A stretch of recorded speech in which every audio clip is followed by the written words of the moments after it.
नमस्कार, मैं ज्योति यादव और आप देख रहे हैं हिंद समाचार। देख लीजिए, जनता है और ये तमाम चर्चित चेहरे आपको दिखाई दे रहे होंगे कैमरे में एक एक करके। आप तस्वीरों में देख सकते हैं चंद्रशेखर आजाद के तमाम सदन में हुए बयान, क्योंकि वो शिक्षक भर्ती पर भी बात कर रहे हैं, चमार रेजिमेंट पर भी बात कर रहे हैं, महिला पहलवानों पे भी बात करी और मणिपुर पर भी। तो जनता क्या सोचती है, एक एक करके बात करना चाहेंगे। कैसे देख रहे हैं आप? अब ऐसे देखा जा रहा है, देखो हमारे बड़े भाई चंद्रशेखर आजाद सांसद जी हाँ। पहले एक ऐसे सांसद इकलौते जिन्होंने कुछ ही मिनटों के अंदर सारे मुद्दे उठा दिए। ठीक है, अभी तक ऐसे हमारे SC ST कम्युनिटी से कई सांसद गए हुए चुनकर, लेकिन जितनी धाड़ उन्होंने धाड़ा ना चंद्रशेखर भाई ने, उतना आज तक कोई सांसद नहीं धाड़ा। तो मैं कह रहा हूँ, अब बहुजनों की आवाज देखते हैं कौन दबाना चाहेगा और कौन दबाने की कोशिश करेगा। अब आवाज इसी तरीके से बुलंद रहेगी और वो इकलौते सांसद 100 सांसदों पर भारी। मैं पहले भी कह रहा हूँ और आज भी कहूंगा, और निकम्मी सरकार अगर तानाशाही करने की कोशिश भी करेगी ना, तो वो कर नहीं पाएगी। याद रखे, क्योंकि अम्बेडकरवादी सांसद के अंदर पहुंच चुके हैं। याद रखे, एक अकेले 100 पर भारी। बताइए, वो कह रहे हैं कि बहुजन है, भेड़ थोड़ी जो किसी के पीछे चले। हाँ बिल्कुल, जिनके पीछे हमारी जनसंख्या इतनी है, बहुजनों की कम्युनिटी 85% लोग हैं, उन्हें किसी के पीछे चलने नहीं होते। वो तो सेंटर में रहेंगे, हमेशा बीच में खड़े रहेंगे और बीच में ही धाड़ेंगे। वो किसी की औकात नहीं है उनको कोई चुप कर जाए। अच्छा, आप बताइए, अभी तो इकलौते ही सांसद हैं आजाद समाज पार्टी से, तो कैसे देख रहे हैं? क्या लगता है उनका संख्या बढ़ेगी? बिल्कुल संख्या बढ़ेगी। अभी रुको, थोड़े 1-2 साल 2-4 साल के अंदर ना सदन के अंदर हमारे कई सांसद दिखाई देंगे वो आजाद समाज पार्टी से। जब जब जब चंद्रशेखर भाई जी बोलेंगे ना, उनकी समर्थन करने वाले सांसद पीछे तालियों में गूंजेंगी। याद रखे, जैसे अभी भी सदन के बाहर भी देख लो आप, और इंडिया में मोस्टली जितने भी हमारे बहुजन संघ कार्यकर्ता हैं, सभी उत्साह मना रहे हैं, इस बात की खुशी मना रहे हैं कि चंद्रशेखर बड़े भाई सांसद बन चुके हैं। और दुख की बात उन लोगों के लिए जो कल तक कहते थे कि चंद्रशेखर तो गलत है, चंद्रशेखर पर टिप्पणियां करते थे। जातिगत जनगणना को आप सही मानते हैं जो वो मांग कर रहे हैं? हाँ बिल्कुल, जाति जनगणना बहुत जरूरी है, जब तो पता चले कि जितनी इसकी संख्या उतनी उसकी हिस्सेदारी। तो अब आएगा ना ऊंट पहाड़ के नीचे। कल तक ये कहते थे कि आरक्षण खत्म कर दो, मैं कह रहा हूँ कर दो खत्म, जाति खत्म कर दो। पहले जाति जनगणना लाओ ना, पहले लाओ, फिर जिसकी इतनी जनसंख्या उतनी उसकी हिस्सेदारी होगी। हाँ, कह रहे जिसकी जितनी संख्या बारी उसकी उतनी हिस्सेदारी। कैसे देख रहे हैं शर्मा जी? ठीक है, कोई गलत नहीं है इसमें। हाँ। कोई गलत नहीं है इसमें। जातिगत जनगणना होनी चाहिए, पता तो चले कौन सी जाति ने कितना उत्थान हुआ, कितना पतन हुआ, तभी तो पता चलेगा। शर्मा जी हैं। हाँ, क्या हुआ, मैं शर्मा हूँ तो इसका क्या मतलब है? मैं शर्मा हूँ तो क्या मैं किसी और जाति के बारे में सोच ही नहीं सकता? मैं तो सबके बारे में सोच रहा हूँ। शर्मा तो मैं बहुत बाद में हूँ जी, सबसे पहले मैं भारतीय हूँ, सबसे पहले भारतीय हूँ। शर्मा तो बहुत बाद में हूँ। शर्मा तो मेरे नाम के साथ लगा जाता है, उपनाम है। ठीक है, मुझे लगाना पड़ेगा, मेरे बाप दादाओं का है तो लगाऊंगा मैं, जाहिर सी बात है। लेकिन मैं उसके किसी भी चीज को इस नजरिए से नहीं देखता। तो फिर आप तो चमार रेजिमेंट की वो जो मांग कर रहे हैं, क्या उसको भी सही साबित करना चाहते हैं? ठीक है, बना दीजिए, कोई बात नहीं, अच्छी बात है। रेजिमेंट क्यों बनाई जाती हैं? आपस में कंपटीशन पैदा करने के लिए। जब एक रेजिमेंट को जो है ऑनर मिलते हैं, परमवीर चक्र मिलते हैं, वीर चक्र मिलते हैं, शौर्य चक्र मिलते हैं, दूसरी रेजिमेंट में भाव जागता है देश सेवा करने का। हमारी रेजिमेंट में भी 2-4 पदक और आने चाहिए। ये सिस्टम होता है, जैसे आप कहीं भी कोई टीम होती है, आपने स्कूलों में भी देखा होगा। छोटा सा उदाहरण है, स्कूलों में हाउस बनाए जाते हैं, नेहरू हाउस या विनोबा हाउस या इस तरह के ABCD सेक्शन को मिला के सबके हाउस बना के बच्चों को बांट दिया जाता है और उनको कंपटीशन करने के लिए दिया जाता है। हर हाउस में जितने से ज्यादा मेडल मिलते हैं खुश होते हैं। विनोबा हाउस को जितने मेडल मिले, विनोबा हाउस को जितने A+ मिले, तो इसी तरह से हर जगह से ये कंपटीशन कराने का काम कराने का तरीका होता है। तो अगर वो रेजिमेंट की मांग कर रहे हैं तो वो इसमें गलत नहीं है भाई। देशवासी तो भर्ती होंगे, कहीं वो विदेशों को थोड़ी कह रहे हैं कि विदेशों से लाओ और भर्ती करो, अपने देशवासियों के लिए मांग उठा रहे हैं। जाइए, अच्छा, आप कैसे देखते हैं? चंद्रशेखर आजाद समाज पार्टी के इकलौते सांसद हैं और नए सांसद बने हैं, तो उनके बारे में आपकी क्या विचारधारा? ठीक है जी, बढ़िया आदमी है, अच्छी विचारधारा को लेके आए हैं संसद में और उन्होंने दबे कुचले लोगों की आवाज उठाई है, उठानी चाहिए। हर तबके का प्रतिनिधित्व होना चाहिए संसद में। वो आज इसकी हालत में पहुंच गए हैं कि वो अपने दबे कुचले समाज का प्रतिनिधित्व कर सके। ये वो लोग हैं हरिजन जिनको कहा गया था, और सबसे पहले हरिजन का नंबर किसने दिया था? हमारे महात्मा गांधी जी ने। तो महात्मा गांधी जी के सपने को आज पूरा कर रहे हैं, हरिजनों के उत्थान के लिए काम कर रहे हैं। जाहिर सी बात है, होना चाहिए। मैं तो सबको कहता हूँ जी, जो नीचे का तबका ऊपर का तबका है, चाहे वो किसी भी किस्म से, सबका उत्थान होना ही चाहिए। और क्या है, मुस्लिम समुदाय को मनाने का प्रयास कर रहे हैं। चंद्रशेखर आजाद पे तमाम जो कांवड़ यात्रा से लेकर बयान दिया था, उस पर भी बहुत आरोप लगे, बहुत सवाल भी किए जा रहे थे। नहीं, मुस्लिम समाज को मनाने वाली कोई ऐसी बात नहीं है जी। जो हकीकत है वो हकीकत बयान करनी चाहिए। अब रही बात कांवड़ की, तो सीधी सी बात है, मैं कांवड़ को दूसरे तरीके से देखता हूँ और लोग दूसरे तरीके से देखते हैं। हिंदू होने के बावजूद भी मैं कहता हूँ कांवड़ होनी चाहिए, कोई दिक्कत नहीं। लेकिन प्रशासन का जो नजरिया होता है कांवड़ यात्रा के लिए और इसके लिए नमाज के लिए, दोनों में बहुत फर्क आता है। पीछे भी आपने देखा होगा, ईद की नमाज पढ़ी जा रही थी, किस तरह से उनको ठोकरें मारी गई थी। और अभी अब 15 दिन के लिए पूरा रास्ता ब्लॉक करा जाएगा। शुरुआत हो चुकी है, आने वाले 22 तारीख से कांवड़ यात्रा की तो आस्था का विषय है। तो आस्था का विषय उनका भी तो है। दोनों तरफ देखो आप, इसीलिए तो हमारे देश को सांप्रदायिक उससे विदेश से मुक्त करने के लिए हमें सेकुलर का नाम दिया गया, धर्मनिरपेक्ष का। आप अपने अपने धर्म को मानने के लिए स्वतंत्र हो, चाहे आप नमाज पढ़ो, चाहे आप कांवड़ यात्रा चलाओ, लेकिन प्रशासन जो होता है वो एक तरफा कार्रवाई करता है। अभी उसी कांवड़ यात्रियों के ऊपर हेलीकॉप्टर से फूल बरसाए जाएंगे, डीजीपी जाएंगे, उनके चरण धोएंगे और उनको लाते मारी जाएंगी। तो ये जब चीज है, ये गलत है ना। असमानता तो आप ही पैदा कर रहे हो, तो ये चीज गलत है ना। अगर उनका त्योहार आता है, ईद आती है, पिछले साल भी यही हुआ था, ईद आया था, ईद पे कानपुर में नमाज पढ़ रहे थे लोग, मस्जिद से बाहर आ गए, जाहिर सी बात है भीड़ ज्यादा है तो मस्जिद से बाहर भी आ जाएंगे। 40 अज्ञात लोगों के ऊपर मुकदमा दर्ज कर दिया गया। क्यों भाई? अब जो हजारों लाखों लोग आएंगे सड़कों पे, उनके ऊपर आपकी हिम्मत है मुकदमा दर्ज कराने की? और अभी से गारंटी दे रहा हूँ, अभी आप तमाम वीडियोस देखना जो कांवड़ यात्रा के दौरान में कितने तोड़फोड़ के रोज वीडियो आएंगे। कांवड़ियां इसमें तोड़फोड़ कर रहे होंगे, कार में तोड़फोड़ कर रहे होंगे, किसी बस में तोड़फोड़ कर रहे होंगे। पिछले साल कांवड़ यात्रा मोदी नगर से निकल रही थी, एक कांस्टेबल के साथ किसी कांवड़ यात्रा वाले की कुछ कहा सुनी होगी, सारे इकट्ठे हो गए और पूरा का पूरा थाना अंदर घुस के सारे थाने में कंप्यूटर फर्नीचर वगैरह सब तोड़ दिया था उन्होंने। किसी की हिम्मत नहीं हुई। तो क्या ये आस्था है? और गारंटी देता हूँ, अभी भी यहाँ खड़ा हो गए इतने सारे अपने आप को हिंदू हिंदू कहने वाले खड़े, एक भी आगे मुझे बता जाए कि कांवड़ यात्रा निकालते किस लिए? कार्रवाई जो है कोई यहाँ पे खड़ा हुआ है? ऐसे चैलेंज खुद सबको देता हूँ, मैं रोज दे रहा हूँ, किसी की आवाज नहीं निकलती। कांवड़ यात्रा क्यों निकलती पता ही नहीं किसी को। चल यार कांवड़ निकालते हैं, कांवड़ लेने चलते हैं, चल यार कांवड़ लेने चलते हैं, ये किसी को नहीं पता कांवड़ लाई क्यों जा रही है भाई, क्या उसका रीजन है? एक भी आदमी नहीं। रोज मैं कम से कम पिछले 1-1.5 हफ्ते से इसी बात को कह रहा हूँ, हर चैनल पे उठा रहा हूँ। भाई कोई आओ तो सही, सामने आओ तो सही, बताओ तो सही मुझे, कांवड़ यात्रा क्यों निकालते हो ना? किसी को नहीं पता, लेकिन नहीं चल देंगे। हाँ जी चलो चलो कांवड़ लेने चल रहे हैं, अब लेने क्यों जा रहे हैं ये किसी को नहीं पता।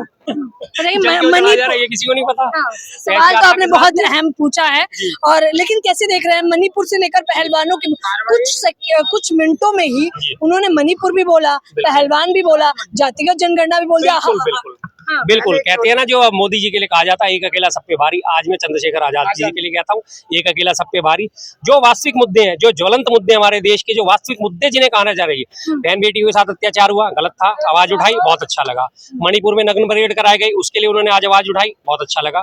उठनी चाहिए, ऐसे ही आवाज उठानी चाहिए, बाकी सारे विपक्ष को भी मिलकर आवाज उठानी चाहिए। और सत्ता पक्ष के जो दब्बू सांसद हैं, भाई निकलो तुम भी, आवाज उठाओ। बहन बेटियां तुम्हारे घर में भी मौजूद है, हमारे घर में भी मौजूद है, सीधी सी बात है। क्या विपक्ष का सांसद हो या पक्ष का सांसद, मैं सभी सांसदों से कहना चाहूंगा, अगर देश हित में बात काम करनी है, आपको देश हित के लिए काम करना चाहते हो बाकी में, तो आप चंद्रशेखर भाई की तरह बनो।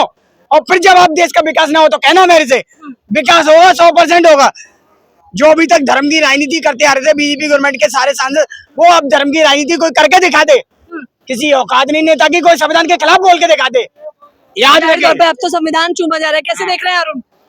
बिल्कुल, देखो चंद्रशेखर जी जो बातें बोलते हैं फैक्ट तो होता है, पर लेकिन अभी मुझे ऐसा लग रहा है कि जितना ज्यादा वो बोलेंगे ना, उतनी ज्यादा दिक्कत पार्लियामेंट में बढ़ेगी। या तो उनका माइक बंद कर दिया जाएगा, या फिर ओम बिरला जी उनको बिठा देंगे, भाई बैठ जाओ, भाई बैठ जाओ, भाई उनका तो काम ही यही है। जो सरकार से सवाल पूछता है उसको या तो ओम बिरला जी बोलते हैं बैठ जाओ बैठ जाओ बैठ जाओ, या फिर उसका माइक बंद कर देते हैं चुपके से, चुपचाप नीचे झुकते हैं और चुपचाप उसका। ओम बिरला ने सीधे तौर पर कहा कभी उन्होंने किसी का माइक म्यूट नहीं किया है, टेक्निकल नहीं, इशू भी सुनो, होता है। वो तो देख लिया, सुनो, अरे सुन तो लो, वो सबने देखा है, देश की जनता सब जानती है। ये जो झटका जो अभी जो 2024 के चुनाव में जो इनको लगा है ना, वो देश की जनता ने इनको करारा जवाब दे दिया है। और चंद्रशेखर जी इसी तरीके से बोलेंगे, अपनी बात रखेंगे। क्यों जानते हो क्यों? पार्लियामेंट में उनको रोका जा सकता है, लेकिन जब वो ग्राउंड लेवल पे आएंगे ना, तो उनको रोकने वाला कोई मोदी योगी नहीं है। याद रखे ये बात मैं बता, देखो SC ST हमारे जितने भी SC ST भाई हैं, हम सभी उनके साथ हैं। और हम लोगों ने चुन के देखो, एक इतनी छोटी सी पार्टी, एक छोटी सी पार्टी को देश की जनता ने कितना सपोर्ट दिया है, एक कल की बनी हुई पार्टी को चुन के वहां भेजा है। लेकिन संघर्ष लंबा रहा है हालांकि। हाँ बिल्कुल, देखो संघर्ष तो करना पड़ता है, संघर्ष तो इंसान को करना भी चाहिए। कामयाबी तभी मिलती है जब इंसान संघर्ष करेगा, और कामयाबी मिली है आज। इसीलिए चंद्रशेखर जी पार्लियामेंट में जाके दहाड़ रहे हैं। लेकिन मोदी जी के बेचारे के अभी वो पसीने छूट रहे हैं ना, अभी बहुत कुछ छूटेगा इनका। अभी तो शुरुआत है। अभी इनको देखो, जैसे ही इलेक्शन खत्म हुए इनको मणिपुर याद आ गया। इतने दिन से मणिपुर याद नहीं आया, एकदम से इनको मणिपुर याद आ गया। अभी धीरे धीरे बहुत सारी चीज जो ये भूल रखी है ना, सब चीजें इनकी याद आएंगी। और अभी 2019 में जो वो ये पुलवामा हमला जो हुआ था ना, उसका भी जवाब देना पड़ेगा। चंद्रशेखर आजाद गिरबान पकड़ के सवाल पूछेगा सरकार से, भाई RTX आया कहाँ से? कहाँ से आ गया दूसरों को आइडिया तुम लोगों के होते हुए। तो ये इनके चोचलेबाजी हैं जो कि ज्यादा दिन चलने वाले नहीं है। और देश की जनता सब जानती है, सब देख रही है। हाँ, कह रहे देश की जनता सब जानती है, सब देख रही है। करण, मैं आपके पास आऊंगी, लेकिन उससे पहले आपसे सवाल है, कैसे देखते हैं उन्होंने जो बयान दिया है? उन्होंने कहा कि सपा और कांग्रेस से उम्मीदें थी, उन्होंने कहा कि वो हमसे बात करेगी, लेकिन उन्होंने कोई बात नहीं की। मुझे अकेला फील हुआ और मैंने अकेले ही लड़ाई लड़ी। देखिए, चंद्रशेखर आजाद की बात तो ऐसी है जो देश के संविधान से प्यार करने वाले इंसान है। आज संविधान पर हमला हुआ, हाँ। जिसकी इज्जत हिंदू करता है, मुसलमान करता है, सिख करता है, ईसाई करता है। और आज बीजेपी के लोग जो मेंबर पार्लियामेंट ऑफ राज्यसभा में बैठे हुए हैं, मेंबर पार्लियामेंट ऑफ लोकसभा में इलेक्टेड हैं और वहाँ सिटिंग है, वो अपने स्टेटमेंट देते हैं।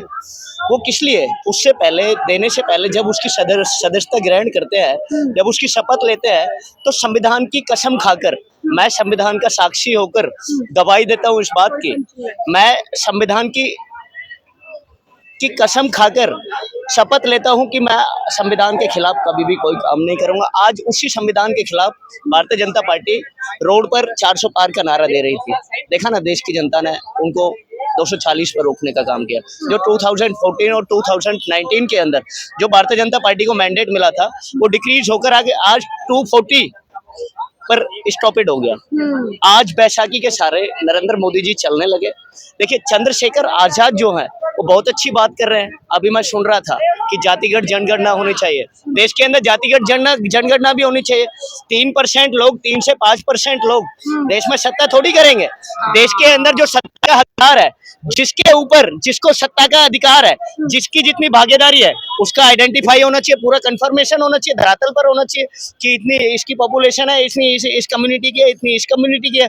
उसके आधार पर रिजर्वेशन होना चाहिए, उसके आधार पर रिजर्वेशन होना चाहिए। वो चंद्रशेखर आजाद जी और ऐसी सोच रखने वाले व्यक्ति, चाहे वो किसी भी पार्टी से आता हो, चंद्रशेखर आजाद और उनकी सोच जैसा व्यक्ति, चाहे वो किसी भी पार्टी से आता हो, अगर वो संविधान देश के सदन के अंदर ऐसी कोई बात उठाता है तो हम उसका समर्थन करते हैं। कह रहे हम उसका समर्थन करते हैं क्योंकि वो मुद्दे जो रख रहे हैं वो एकदम सटीक है। कैसे, क्या कहेंगे? कहेंगे इतना कि मैं कह रहा हूँ, सिर्फ जो कल तक ये बात करते थे ना कि चमार और हमारे जितनी भी SC कम्युनिटी के लोगों को दबाने की बात करते थे, अब किसी औकात नहीं दबाया है। क्योंकि सांसद जी, चंद्रशेखर बड़े भाई जी, एक अकेले सप्पावारी में पहले ही बोला और अभी भी बोलूंगा।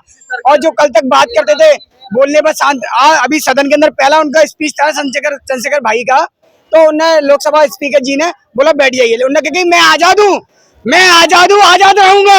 आखिरी सांस तक याद रखे, चंद्रशेखर भाई जी आजाद और आजाद रहेंगे और आजादी से आवाज बुलंद करते रहेंगे। याद रखे, निकम्मी सरकार, बीजेपी गवर्नमेंट सत्ता में है जरूर, लेकिन तानाशाही नहीं चलेगी। अब याद रखे, वो हम उनके वंशज हैं। याद रखे, 500 महारों ने 28,000 को मारा था। याद रखे, उनके वंशज 28,000 को मारा था, धूल चटाई थी, याद है ना? भीमा कोरे गाँव बीजेपी को याद नहीं है, बीजेपी को सारा याद दिला देंगे, भीमा कोरा गाँव याद दिला देंगे, 2 अप्रैल याद दिला देंगे। अगर इसने तानाशाही करने की कोशिश करी तो याद है ना, भारत बंद करा था, SC कम्युनिटी थे, भारत बंद कर दिया था, पूरे देश के अंदर चक्का जाम कर दिया था। और ये चंद्रशेखर भाई ने सांसद बनने से पहले कहा था कि अगर चंद्रशेखर एक वोट से भी जीता तो जीता हुआ माना जाएगा। और आज लाखों वोटों से जीत के आए हैं। हराने की कोशिश बहुत करी थी लोगों ने, लेकिन हारे नहीं है, जीत कर आए और सांसद जीत कर आए हैं। आवाज बुलंद है, बुलंद रहेगी, काम करेंगे। अपना तो कुछ था ही नहीं, सब बेच बाज के बैठे हैं। अपना तो कुछ था ही नहीं, सब बेच बाज के बैठे हैं। बाप के बारे में सच बोलो तो लौंडे देखो बैठे हैं। एक भिखारी बना के राजा, देश तो ये बर्बाद हुआ। एक भिखारी बना के राजा, देश तो ये बर्बाद हुआ। राजा बनने के इंतजार में और भिखारी बैठे हैं। दुनिया के सर्कस का कैसा ये जोकर है, दुनिया के सर्कस का कैसा ये जोकर है। मौतों की वजह है, जियो का नौकर है। मौतों की वजह है, जियो का नौकर है। इंसान तो दिखता है, लगता जो लोफर है। इंसान तो दिखता है, लगता जो लोफर है। कोहिनूर हीरा ही गाय का गोबर है।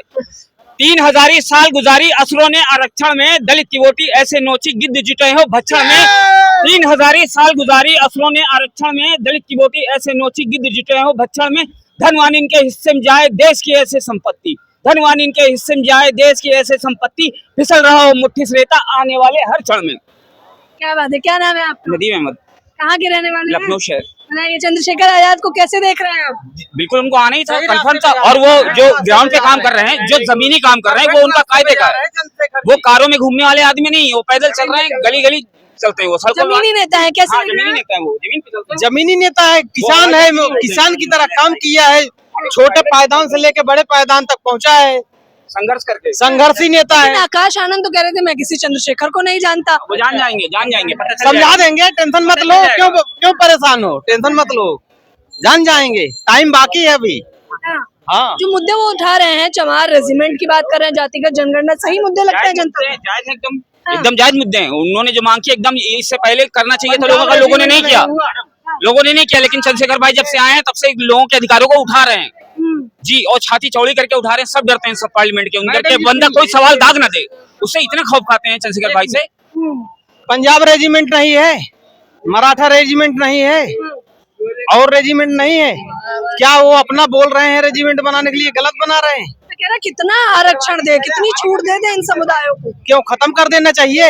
आपके हिसाब से खत्म कर देना मेरे चाहिए? हिसाब से बिल्कुल नहीं खत्म करना नहीं, खत्म कर चाहिए, देना हक अधिकार है, लेकिन तमाम लोग सवाल उठा रहे हैं, उसका आप कैसे जैसे बोल रही है, जवाब कैसे देंगे? मैंने कहा आप सवाल नहीं आप सुन जो बोल आप रही मेरी है, ऑडियंस नहीं जानते हैं। बोल रहे हैं मैडम, ठीक बोल रहे हैं आप जो है ना सुनने का वो रखिए। मैडम बोल क्या रहे हैं?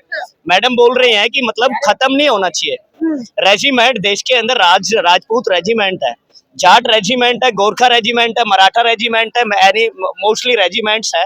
अगर वो अपने समुदाय के लिए आवाज उठा रहे हैं तो उसका समर्थन हम भी करते हैं भाई, वो भी तो देश के वासी है ना। आप देखिए इस देश के अंदर सारे लोगों का अधिकार है, चाहे